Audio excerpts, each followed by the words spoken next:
నమస్కారం HN9 TV news కి స్వాగతం.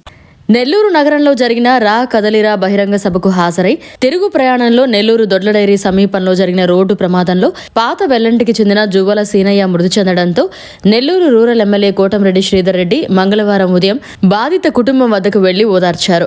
వారికి తన ప్రగాఢ సానుభూతిని తెలియజేశారు. తన వంతు తక్షణ సాయంగా 10 లక్షల ఆర్థిక సహాయాన్ని ఆయన ప్రకటించారు. బాధిత కుటుంబానికి అన్ని విధాలుగా అండగా ఉంటామని హామీ ఇచ్చారు. మృతుడు జువ్వల నరసయ్య కుమారుడు జువ్వల చందు ఉన్నత చదువు చదివే వరకు పూర్తి స్థాయిలో సహాయం చేస్తామన్నారు. అలాగే గాయాల పాలైన ఇద్దరికి 50,000 రూపాయల చొప్పున మరో 6 మందికి 10,000 లెక్కన ఆర్థిక సహాయం ప్రకటించారు. ఈ కార్యక్రమంలో టీడీపీ రాష్ట్ర కార్యదర్శి Jani Ramanaiah, TDP media coordinator Jaladanki Sudhakar, యువ నేత దాట్ల చక్రవర్తన్ రెడ్డి, పలువురు స్థానిక తెలుగుదేశం పార్టీ నేతలు, కార్యకర్తలు పాల్గొన్నారు. బాధాకరం, దురదృష్టకరం. 2 రోజుల ముందు నెల్లూరులో రా కదలిరా చంద్రబాబు గారి సభ ఏదైతే ఉందో ఆ సభకి పెద్ద ఎత్తున జనం ఇచ్చేశారు. ముఖ్యంగా పాతెల్లంటి గ్రామం నుంచి ఆ యొక్క చంద్రబాబు గారి సభకు ఇచ్చేసి సభ పూర్తయిన తర్వాత తిరిగి ఇంటికి వస్తుండగా దొడ్ల డైరీ వద్ద ఆ యొక్క కారు ఈ యొక్క ఆటోని ఢీకొట్టడంతో 9 మందికి గాయాలు. ఆ 9 మందిలో జువ్వల సేనయ్య దురదృష్టం మరణించారు. మరో 2కి కాళ్ళు ఫ్రాక్చర్ అయి హాస్పిటల్లో ట్రీట్మెంట్ తీసుకుంటూ ఉన్నారు. మరో 6 మందికి చిన్న చిన్న గాయాలు, వాళ్ళు హాస్పిటల్ నుంచి డిశ్చార్జ్ చేయడం జరిగింది. జువ్వల సేనయ్య మరణం పట్ల సంతాపం వ్యక్తం చేస్తూ చనిపోయినటువంటి ప్రాణాలని ఎటు తీసుకురాలేం. కానీ స్థానిక శాసనసభ్యుడిగా నా బాధ్యత ఏదైతే ఆ యొక్క జువ్వల సేనయ్య కుటుంబం నిరుపేద కుటుంబం, అరుంతి కుటుంబం, 2 కుమార్తెలు, 2కి పెళ్ళని, ఒక అబ్బాయి చదువుకుంటూ ఉన్నాడు.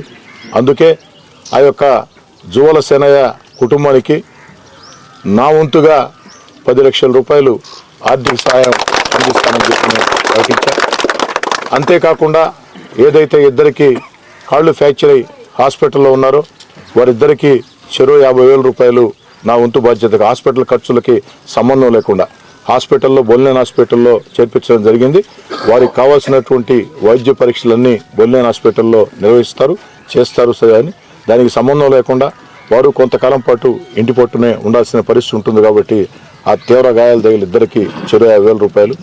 అదేవిధంగా మరో 6 మందికి ఆ చిన్న చిన్న గాయాలైన ఒక్కొక్కరికి 10,000 రూపాయల లెక్కన నేను అందిస్తానని చెప్పిన కూడా తెలియజేస్తున్నా. ఏది ఏమైనా నిజంగా బాధాకరం ఈ సంఘటన. నా బాధ్యతగా, నా వంతు బాధ్యతగా మీ కుటుంబానికి 10 లక్షల రూపాయలు డబ్బులు నేను ఇస్తాను. అంటే ఆ 10 లక్షలతో నేను ప్రాణాలు తెచ్చలేకపోవచ్చు. కనీసం మీ కుటుంబానికి భరోసా. రెండోది, ఈ బిడ్డకు సంబంధించి ఆ బిడ్డ ఏం చదువుకుంటానో చెప్పను. పూర్తి బాధ్యత నాది. నేను ఒకవేళ ఎమ్మెల్యేగా ఉండొచ్చు, ఉండకపోవచ్చు, దాన్ని పక్కన పెట్టు. ఆ బిడ్డ చదువు పూర్తయిందాక ITI చేస్తా అన్నా, పాలిటెక్నిక్ చేస్తా అన్నా, ఏం చేస్తా అన్నా ఆ బిడ్డకు సంబంధించి మీరు యూనిఫామ్ కానీ, పుస్తకాలు కానీ, ఫీజులు కానీ ఏది మీరు కట్టాల్సిన అవసరం లే. నాది బాధ్యత. మీ 2 కూతుర్లకు కూడా చెప్పు, మీ అల్లుళ్ళకు కూడా చెప్పు. వాళ్ళకి ఏదన్నా నా వైపు నుంచి ఏదైనా అవసరం ఉంటే అది నా చేతిలో ఉంటే తప్పకుండా చేస్తానని చెప్పు. ఒకటి. రెండోది, మన గవర్నమెంట్ వస్తుంది. మన గవర్నమెంట్ వస్తానే నెల్లూరులో నీకు ఇళ్ల స్థలం ఒకటి ఇప్పిస్తా. అది కూడా నాది బాధ్యత, మాట చెప్తున్నా. దానికి దేనికి సంబంధం లేకుండా శనివారం రోజు 10 లక్షల రూపాయల డబ్బులు నీకు చేస్తాం. తర్వాత ఇంకోటి ఏంటంటే పార్టీ ఆఫీస్కి కూడా లెటర్ రాస్తున్నాం. వాళ్ళకి ఎవరికి సంబంధం లేకుండా నేను చేసేది కర్మంత్రం. ఇప్పుడు కుదిరింది ఎంతమంది వస్తారు కర్మంత్రంగా? 300 మంది భోజనం పంపిస్తారు. 300 లేక 400, 500? 400 పంపిస్తాం. ధైర్యం ఉండి తల్లి. ఏరా ఏ మొహం నల్లని పెట్టుకోకుండా చదవాలనేటప్పటికే బాగా చదువుకోరా. నేను చూస్తాను రా మొత్తం. నీకు ఇబ్బంది లేదా? ఏం పేరు నీ పేరా? పుల్లయ్య. అవును, ఇప్పుడు పుల్ల చూపించాను హాస్పిటల్లో. మాత్రలు ఇచ్చులో వాళ్ళ మాత్రలు ఇచ్చులా మాత్రలు వాడు సరిగ్గా 3 రోజులు ఎప్పుడు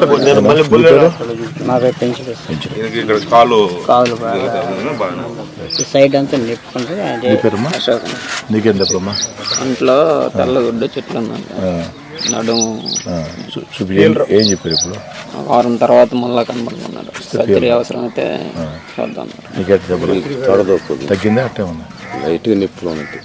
తగ్గిందా? కాలు ఆపరేట్ చేశాను. కాలు ఇంతకుముందు ఆపరేట్ చేసింది.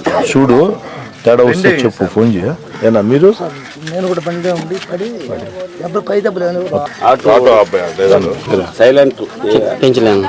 ఆటో దెబ్బలా? చూడు, ఆటోకి ఏదైనా రిపేర్ లేదన్నట్టు చెప్పు. ఏ మోహట్ పడవాక. మరిన్ని అప్డేట్స్ కోసం మన HN9 టీవీ ఛానల్ ని సబ్స్క్రైబ్ చేసుకోండి.